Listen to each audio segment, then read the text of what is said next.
नमस्कार, आप देख रहे हैं उत्तर भारत और मैं हूं आप सभी के साथ आरती। तो चलिए बुलेटिन की शुरुआत कर लेते हैं। यूपी के लखनऊ विकास प्राधिकरण के मोहान रोड योजना अब अंतिम चरण में है। लखनऊ विकास प्राधिकरण के अधिकारी लगातार मोहन रोड में किसानों से मिलकर उनकी समस्याओं का समाधान करने और जमीनों पर अपना भौतिक कब्जा लेने का कार्य कर रहे हैं। वहीं किसानों की समस्याओं को लेकर आज पूर्व केंद्रीय राज्य मंत्री कौशल किशोर ने एलडीए उपाध्यक्ष प्रथमेश कुमार से मुलाकात की और किसानों की समस्याओं से उपाध्यक्ष को अवगत करवाया। वहीं हीट वेव को लेकर लखनऊ की मंडल कमिश्नर रोशन जैकब ने एलडीए के पारिजात सभागार में कई विभागों के अधिकारियों के साथ बैठक की। हीट वेव और किसानों की समस्याओं को लेकर एलडीए उपाध्यक्ष प्रथमेश कुमार से हमारे संवाददाता ने खास बातचीत की। इस दौरान उन्होंने क्या कुछ कहा, आइए आपको सुनवाते हैं।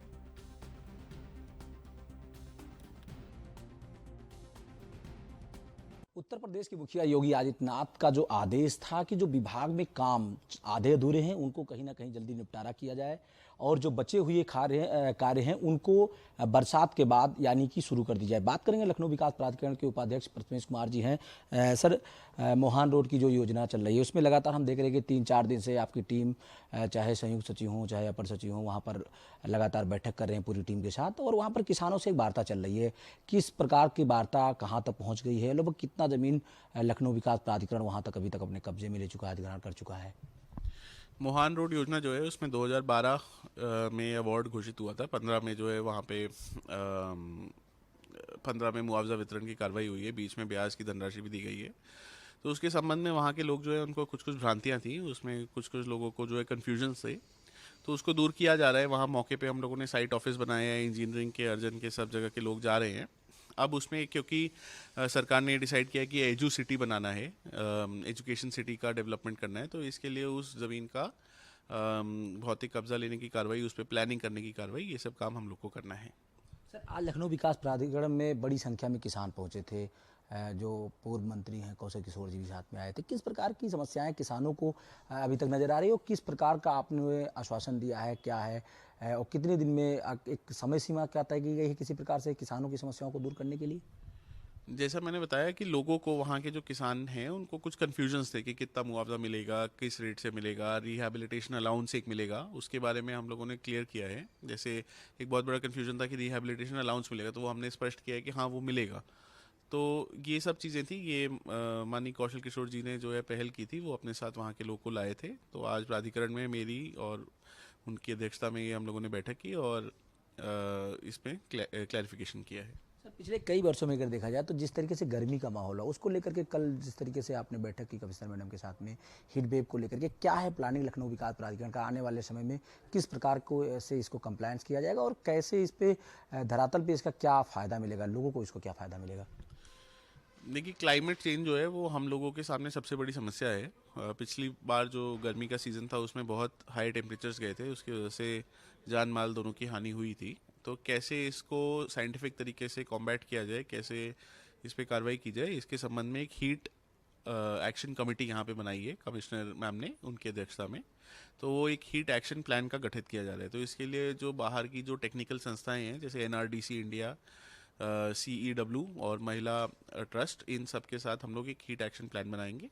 वो हीट एक्शन प्लान में कई सारी होंगे कि कैसे क्या क्या मटेरियल्स यूज़ करने चाहिए जिससे कि हीट पर्कुलेशन कम हो, क्या क्या बायलॉज में क्या चेंजेस होने चाहिए, क्या क्या बिल्डिंग का कंस्ट्रक्शन कैसा होना चाहिए। तो ये सारी चीज़ों पे चर्चा हुई। बाइलॉज की बात आपने की तो अभी जब बोर्ड बैठक हुई थी, पिछली बोर्ड बैठक हुई तो इसमें नक्शे में भी पास किया गया था, कंपलसरी किया गया था कि चाहे रेन हार्वेस्टिंग हो और नक्शे के साथ साथ उनको वृक्षारोपण की भी सख्त उसमें आदेश किया गया था कि उनके साथ साथ वो इतने क्षेत्र में वो ग्रीन करेंगे और पौधों का वृक्षारोपण करेंगे। उसके बदले में कुछ शायद ये भी पास हुआ था कि उसका अमाउंट जमा किया जाएगा, अगर वो वृक्ष नहीं चलते हैं तो उनका वो पैसा जब्त कर लिया जाएगा। हाँ, यहाँ बोर्ड में ये पिछली या उसके पहले वाली बोर्ड बैठक में ये डिसीजन हुआ है। तो उसके क्रम में रेन वाटर हार्वेस्टिंग के लिए एफडी जमा कराई जा रही है। Rain water harvesting tree plantation के लिए एफडी जमा कराई जा रही है। वो एफडी की धनराशि अलग अलग है, रेजिडेंशियल कमर्शियल के लिए अलग अलग है। तो हम लोग करा रहे हैं उसको, और अगर कोई नहीं पालन करेगा शर्तों का तो निश्चित रूप से हम उस पर जब्तीकरण की कार्रवाई भी करेंगे।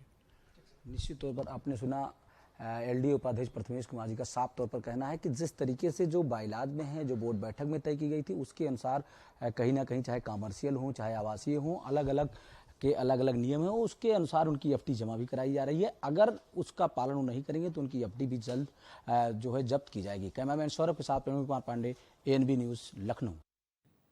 भाजपा के प्रदेश महामंत्री और क्षेत्र प्रभारी संजय राय ने प्रेस वार्ता के दौरान कहा कि 2024 में शुरू हुए सदस्यता अभियान के दौरान प्रदेश में 2 करोड़ से अधिक सदस्य बनाने के लक्ष्य पर बीजेपी काम कर रही है। प्रदेश में कुल 1,64,000 बूथों के सापेक्ष 1,50,000 बूथों पर बीजेपी की इकाइयां गठित हैं।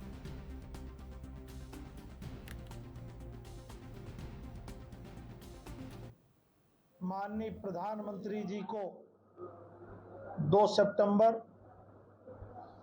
को माननीय प्रधानमंत्री जी को सदस्य बना करके माननीय राष्ट्रीय अध्यक्ष श्रीमान जेपी नड्डा जी ने भारतीय जनता पार्टी के सदस्यता अभियान की विधिवत शुरुआत कर दिए हैं। 3 सितंबर को माननीय प्रदेश अध्यक्ष जी ने सम्मानित मुख्यमंत्री जी, आदरणीय दोनों उप मुख्यमंत्री द्वय को सदस्य बना करके उत्तर प्रदेश में भी सदस्यता अभियान का शुभारंभ किए हैं और 4 और 5 सितंबर को सभी जनपदों में विधिवत सदस्यता अभियान की लॉन्चिंग या शुभारंभ हो रहा है।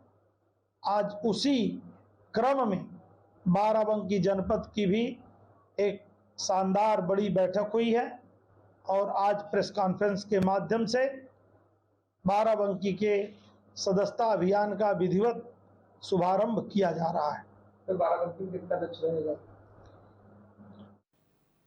अलीगढ़ जिला भाजपा कार्यालय पर उत्तर प्रदेश सरकार में गन्ना मंत्री चौधरी लक्ष्मी नारायण ने प्रेस को संबोधित करते हुए कहा कि हमारे यहाँ बरसाने में रोपवे है। समाजवादी पार्टी के लोग लाल टोपी लगाकर कह रहे थे कि अखिलेश जी को बधाई है कि उन्होंने कल्पना की थी कि बरसाने में कभी रोपवे लगे। मुझे मीडिया वालों ने पूछा कि समाजवादी पार्टी के लोग रोपवे की बधाई तो अखिलेश यादव को दे रहे हैं, तो मैंने कहा कि मैं भी अखिलेश जी को बधाई देता हूँ। यदि अखिलेश जी 5 वर्ष में मुख्यमंत्री का कार्यकाल ऐसे नहीं करते तो आज योगी जी मुख्यमंत्री नहीं होते। मैं भी अखिलेश जी को बधाई दे रहा हूं कि उन्होंने ऐसे काम किए जिसकी वजह से योगी जी मुख्यमंत्री बने। कहूंगा हमारे यहाँ बरसाना में रोपवे बना है। समाजवादी पार्टी के लोग लाल टोपी लगा के कह रहे थे कि अखिलेश जी को बधाई है कि उन्होंने कल्पना की थी कि बरसाने में कभी रोपवे लगे। तो मुझे मीडिया वालों ने पूछा कि रोपवे की बधाई तो समाजवादी पार्टी अखिलेश जी को दे रही है। मैंने कहा मैं भी अखिलेश जी को बधाई देता हूं कि यदि वो 5 साल मुख्यमंत्री का कार्य इस तरह न करते तो आदरणीय योगी जी आज मुख्यमंत्री कैसे बनते। मैं भी बधाई दे रहा हूं कि उन्होंने बड़े अच्छे कारनामे 12 से 2000 तक किए, तो 17 तक किए, इसलिए है मुख्यमंत्री बने। तो मैं तो इतना ही कह सकता हूँ। इस तरह की बातें करना, उत्तर प्रदेश का मुख्यमंत्री जो व्यक्ति रहा हो, इतनी हल्की ही बातें उनको करना, गोरखपुर की तरफ मुंह होगा। अरे जनता ने इसीलिए तो तुम्हें नकार रखा है, तुम्हारी यही तो करतूत है, सबको मालूम है। ठीक है, वही समाजवादी पार्टी है जो बोनट पे डीएसपी को खड़ा करके पूरे लखनऊ में घुमाया करती है। वही समाजवादी पार्टी है जिसने तुम्हारे थाने में मंत्री को चांटा मारा कानपुर में। वही समाजवादी पार्टी है। वही समाजवादी पार्टी है जो मंत्रियों की कोठी में बैठ के फिरौती के सौदे हुआ करते थे। वही समाजवादी पार्टी है जो मेरिट लिस्ट की बजाय रेट लिस्ट टंगा करती थी। वही समाजवादी पार्टी। जनपद सिद्धार्थनगर के डुमरियागंज पीपुल्स इंटर कॉलेज के प्रांगण में पूर्व विधायक मंत्री मलिक कमाल यूसुफ की द्वितीय पुण्यतिथि पर कार्यक्रम का आयोजन हुआ। कार्यक्रम में मुख्य अतिथि के रूप में नेता प्रतिपक्ष माता प्रसाद पांडे ने शिरकत की। कार्यक्रम की शुरुआत पूर्व मंत्री की फोटो पर पुष्प अर्पित कर शुरुआत की गई। सभा को संबोधित करते हुए मुख्य अतिथि नेता प्रतिपक्ष माता प्रसाद पांडे ने कहा कि मलिक कमाल यूसुफ के द्वारा शिक्षा के क्षेत्र में जो कार्य किया गया है उसको भुलाया नहीं जा सकता है।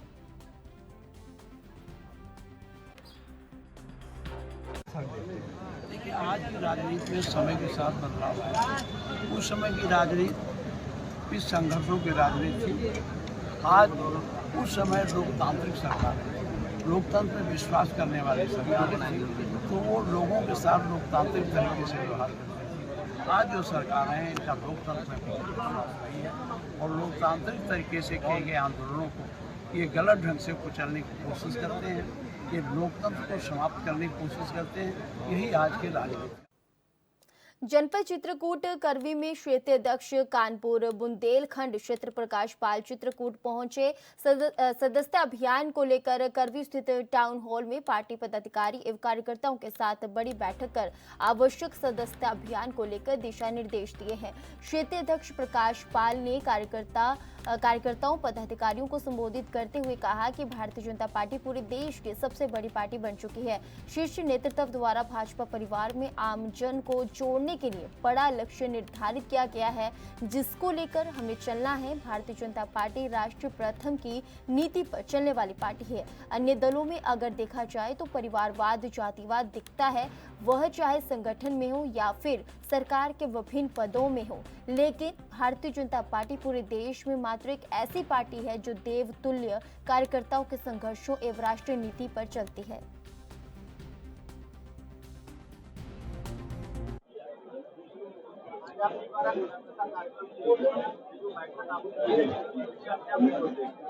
भारतीय जनता पार्टी ने 2 सितंबर को राष्ट्रीय अध्यक्ष जेपी नड्डा जी ने भारत के यशस्वी प्रधानमंत्री नरेंद्र मोदी जी को पहला सदस्य बनाने के साथ ही सदस्यता अभियान शुरू हो गया। दिल्ली में सदस्यता अभियान के शुभारंभ के क्रम में 3 तारीख को हमारे राज्य के प्रदेश अध्यक्ष हमारे भूपेंद्र चौधरी जी ने मुख्यमंत्री और उनके तमाम साथियों को सदस्यता दी। 4-5 में पार्टी ने रखा था कि सभी जिलों में समाज के लोगों को, अपने प्रमुख कार्यकर्ताओं को सदस्यता ग्रहण करा के फिर पार्टी ने एक लक्ष्य रखा कि हर बूथ से 200 सदस्य बनाने का। उस अभियान को हमारे कार्यकर्ता शुरू करें, समाज को भी जानकारी मिले, पत्रकार बंधुओं को भी बताएं। पार्टी ने जो सदस्यता के लिए एक नंबर जारी किया, टोल फ्री नंबर, वो है 8800002024। इस पर जाकर वो सदस्य बन सकते हैं। नमो ऐप पर जाकर सदस्य बनते हैं। भाजपा की वेबसाइट www.bjp.org पर जाकर बन सकते हैं। QR कोड से बन सकते हैं और पर्ची से भी बन सकते हैं। ऐसे 5 प्रकार से सदस्य बन सकते हैं।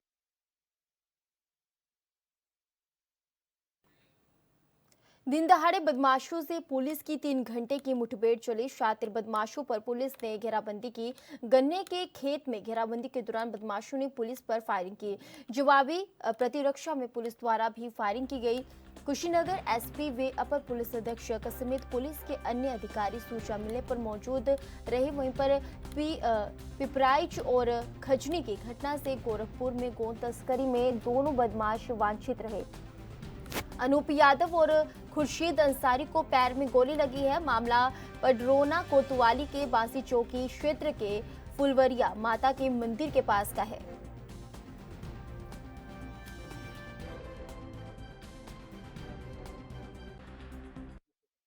जनपद कुशीनगर में बदमाशों और पुलिस टीम के बीच में एक बड़ी मुठभेड़ हुई है, जिसमें 2 बदमाश जो शातिर गौ तस्कर है उनको गोली लगी है। इसमें अनूप यादव जो कि गोरखपुर का रहने वाला है, जिसके ऊपर 20 से भी ज्यादा मुकदमे हैं, वो गोली लगने के बाद गंभीर रूप से घायल हुआ है।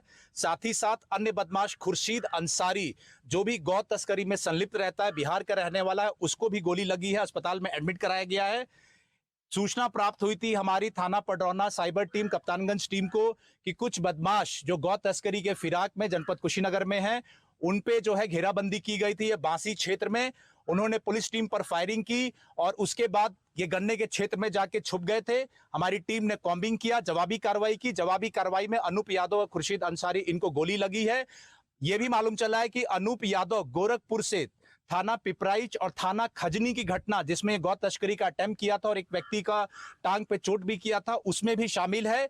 सराहनीय कार्य करने वाली हमारी टीम को पुरस्कृत भी किया जा रहा है। साथ ही साथ इनके पास से एक 4 पहिया वाहन, एक 2 पहिया वाहन एवं बाकी चीजें वो मिली है। हमारी कॉम्बिंग अभी भी जारी है। सूचना मिली है कि इनके गैंग के सदस्य और भी यहाँ पर है, तो हमारी टीम लगातार कॉम्बिंग कर रही है। इनके जितने भी टीम के मेंबर है सभी को रगड़ के जेल भेजा जाएगा। फिलहाल पुलिस मुठभेड़ में जनपद गोरखपुर, कुशीनगर इत्यादि में घटना कारित करने वाले अनूप यादव, खुर्शीद अंसारी, इनको गोली लग के इनको अस्पताल। उत्तर प्रदेश के जनपद मुरादाबाद के सिविल लाइन स्थित अंबेडकर पार्क में आज सैकड़ों आंगनबाड़ी कार्यकर्ता पहुंची, जहां पर उन्होंने प्रदर्शन करते हुए सरकार से मांग की है कि आंगनबाड़ी केंद्रों में ACCE एजुकेटर की जो नियुक्ति का आदेश दिया गया है उस आदेश को तत्काल रद्द किया जाए। इसके साथ ही ACCE एजुकेटर की नियुक्ति के आदेश का विरोध किया गया। उन्होंने कहा कि अगर हमारी मांग पूरी नहीं होती तो हम बड़ा आंदोलन करेंगे, जिसकी जिम्मेदारी शासन प्रशासन की होगी। आंगनबाड़ी कार्यकर्ता चमन आरा ने कहा कि जनपद मुरादाबाद में लगभग 3000 आंगनबाड़ी कार्यकर्ता है। उन्होंने कहा कि अगर सरकार आंगनबाड़ी केंद्रों पर ACCE एजुकेटर की नियुक्ति करेगी, हम बर्दाश्त नहीं करेंगे। पूरे भारत में 27 लाख महिला आंगनबाड़ी कार्यकर्ता हैं।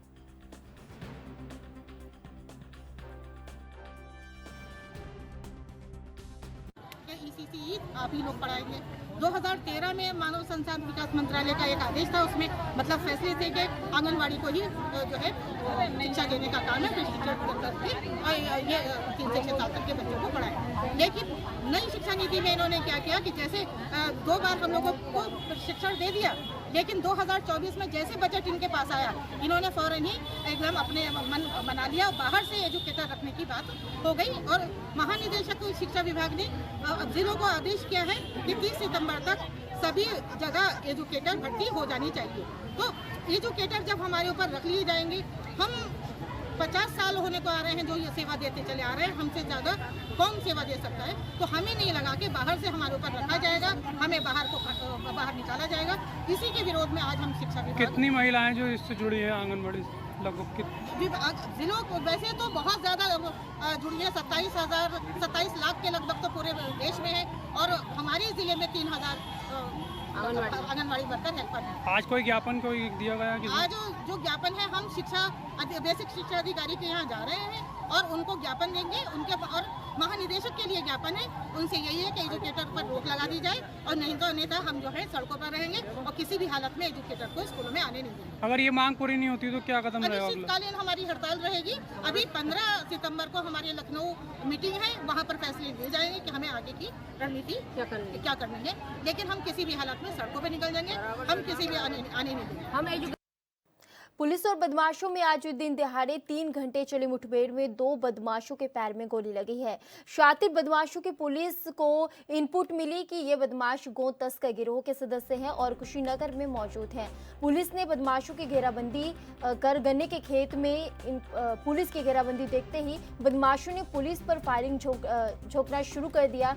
जवाबी प्रतिरक्षा में पुलिस द्वारा भी फायरिंग की गई, जिसमें बदमाशों के पैर में गोली लगी है। कुशीनगर SP व अपर पुलिस अधीक्षक समेत पुलिस के अन्य अधिकारी मुठभेड़ की सूचना मिलने पर मौके पर मौजूद रहे। पुलिस से मिली जानकारी के अनुसार ये दोनों बदमाश पिपराइच और खजनी की घटना में गोरखपुर में गो तस्करी में वांछित रहे। अनूप यादव और खुर्शीद अंसारी को पैर में गोली लगी है।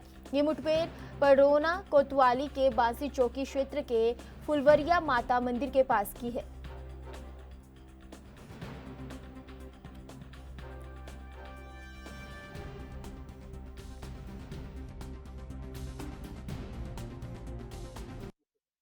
जनपद कुशीनगर में बदमाशों और पुलिस टीम के बीच में एक बड़ी मुठभेड़ हुई है, जिसमें 2 बदमाश जो शातिर गौ तस्कर है उनको गोली लगी है। इसमें अनूप यादव जो कि गोरखपुर का रहने वाला है, जिसके ऊपर 54 घंटे बाद अपहरण किशोर शिवांश के परिजनों ने किशोर के नाम मिलने पर थाने में हंगामा किया। आक्रोशित परिजनों और ग्रामीणों ने रोड जाम कर प्रदर्शन शुरू किया। परिजनों ने पुलिस पर गंभीर आरोप लगाया। पुलिस ने अपहरण की तहरीर में मात्र गुमशुदगी दर्ज की है। पुलिस द्वारा कार्रवाई न किए जाने से ग्रामीण और परिजन आक्रोशित है। परिजनों ने 3 लोगों पर अपहरण करने के आरोप लगाए हैं। पुलिस ने मामले में लापरवाही की है। पुलिस ने अपहरण की जगह गुमशुदगी दर्ज की है। मामला बढ़ता देख पुलिस ने 24 घंटे बाद लापता किशोर मामले में फिल्मी स्टाइल में प्रेस नोट जारी किया। प्रेस नोट जारी कर पुलिस ने बताया कि शिवांश के गायब होने के मामले में 4 लोगों को हिरासत में लिया गया है। आरोपियों ने पुलिस के प्रेस नोट के अनुसार बताया कि किशोर को मारकर लखीमपुर जनपद की शारदा सहायक नहर में पैसे ना मिलने पर फेंका है। यह मामला पूरा सकरन थाना क्षेत्र का है। क्या नाम है आपका, कैसे क्या हुआ है, इसके बारे में पूरा जरा बताएं। हमारा नाम सत्यप्रकाश मिश्रा है। हम लड़के के ताऊजी हैं, मौके के चश्मदीद गवाह भी हैं। हमारा खेत धान का है, मैं अपने धान के खेत से लौट रहा था। ये लड़का हमारे घर में घर जैसे आवागमन था इसका। इसने उस लड़के को अपनी गाड़ी में बिठा रखा था। इसके साथ में पिछली सीट पे जो रिंकू मेन अभियुक्त है ड्राइविंग सीट पे था। इसके साथ में अंकुर आगे की सीट पे था। अनुज पीछे की सीट पे बच्चे के साथ में था। हमको ये शंका ही नहीं थी कि मतलब ये लोग ऐसी घटना करेंगे। ये लोग उसको लिए चले गए। हम लोगों ने घर पहुंचे। जब हम पहुंचे और लड़का नहीं आया तो घर वालों ने ढूंढना शुरू किया। तब शंका की सुई गई। हमने तुरंत बताया, हमने कहा बच्चा तो उसके साथ में था। अन्य लोगों ने भी जो देखा था, किसी ने ले जाते हुए, किसी ने बात करते हुए, उन लोगों ने बात बताई। हम लोगों ने तुरंत इससे संपर्क किया। रात में 11:30 बजे हमारे घर पे आ गया। इसको हम लोगों ने रिंकू जो है घर आया, अनुज अंकुर नहीं है। इसको हम लोगों ने पकड़ के तुरंत जो है पुलिस को दे दिया। वर्तमान जो थाना अध्यक्ष हमारे यहाँ है कृष्ण कुमार, इन्होंने कहा हम तुरंत कार्रवाई कराते हैं। हम लोगों ने तुरंत बताया साहब करबद्ध निवेदन है कि यह मानव तस्करी का मामला है, क्योंकि ऐसे इसके पास का नहीं। बहराइच में बृहस्पतिवार को मेडिकल कॉलेज के सैकड़ों छात्र छात्राएं मेडिकल कॉलेज के सभी फैकल्टी के प्रोफेसर के साथ बिना किसी अनुमति, बिना किसी सूचना और बिना किसी पुलिस की सुरक्षा के सड़क पर उतर गए हैं और मेडिकल कॉलेज से लेकर डीएम ऑफिस तक पैदल पहुंचे। साथ ही भाजपा विधायक सुरेश्वर सिंह के खिलाफ एक ज्ञापन सौंपा। उनका कहना है कि सुरेश्वर सिंह द्वारा मेडिकल कॉलेज में पहुंचकर वहां के कर्मचारियों और डॉक्टरों को अपमानित किया गया था। पूर्व में बदहाल स्वास्थ्य व्यवस्था को लेकर भाजपा विधायक सुरेश्वर सिंह मेडिकल कॉलेज में कर्मचारियों का डॉक्टरों को फटकार लगा चुके हैं और उन्होंने बेहतर स्वास्थ्य व्यवस्था देने के लिए कर्मचारियों की क्लास लगाई थी। जनपद बहराइच में मेडिकल कॉलेज स्वास्थ्य विभाग की व्यवस्था पूरी तरीके से चरमरा गई है। हद तक तो ये है कि मरीजों का न इलाज हो पा रहा है, न ही मरीजों को समय से दवाएं मिल रही हैं।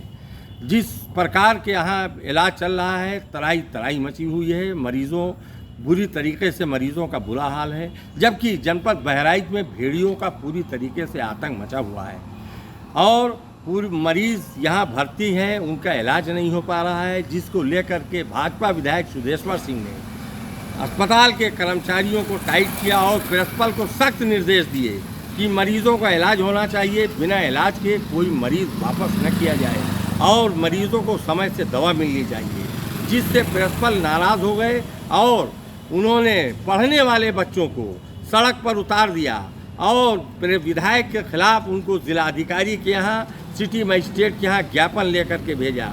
जबकि ख़ास बात तो ये है कि जो बच्चे पढ़ने के लिए आए हैं उनको बिना परमिशन के लिए सैकड़ों की तादाद में जिलाधिकारी के यहाँ भेज दिया। 2-3 घंटे बच्चे बैठे रहे जिलाधिकारी कार्यालय के बाहर। खास बात तो ये है कि जो बच्चे पढ़ने के लिए आए हैं उनको प्रिंसिपल द्वारा उग्रवाद की सड़क पर उतरने की ट्रेनिंग दी जा रही बजाय पढ़ाई के। इसके पहले की घटना ये है कि भाजपा के पूर्व विधायक जटाशंकर सिंह के पोते का इलाज नहीं हो पाया, जिसकी वजह से भाजपा विधायक के बेटे धरने के ऊपर बैठ गए और कोई कार्रवाई नहीं हुई। अब देखना ये है कि ये प्रिंसिपल जनपद बहराइच के संजय खत्री इसी तरीके से बेलगाम है और स्वास्थ्य व्यवस्था लचर रहेगी कि इनके ऊपर कोई कार्रवाई होती है। कैमरा पर्सन के साथ रफीकुल्लाह खां, ANB न्यूज़ बहराइच। तो फिलहाल के लिए उत्तर भारत में मेरे साथ बस इतना ही। बाकी तमाम खबरों के लिए आप बने रहे ANB न्यूज़ के साथ। नमस्कार।